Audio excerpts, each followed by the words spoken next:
Hi everyone, welcome back to another video from Crazy Gamer. Today in this episode we will be learning how to find your Hunter ID in the game Mo.co. In Mo.co, your Hunter ID is a unique identifier that allows you to connect with other players, join link parties, and participate in community events. First of all, launch open Mo.co app on your device, and from the main home screen, tap on your profile icon at the top left corner. Now you will see your information. Right above your username, you will see your Hunter tag.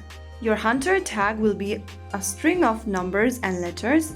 You can then write this Hunter tag in a piece of a paper or store it somewhere safe by taking a screenshot of your account profile. So that's how you find your Hunter ID in Mo.co. You can also share your Hunter ID with friends to add them to your friend list. Use the Hunter ID to invite others to your link party or to join theirs. And then, you might also need this to register or participate in events. If you found the video helpful, don't forget to like, share, and subscribe to the channel. I will be back again in the next episode. Thank you for watching.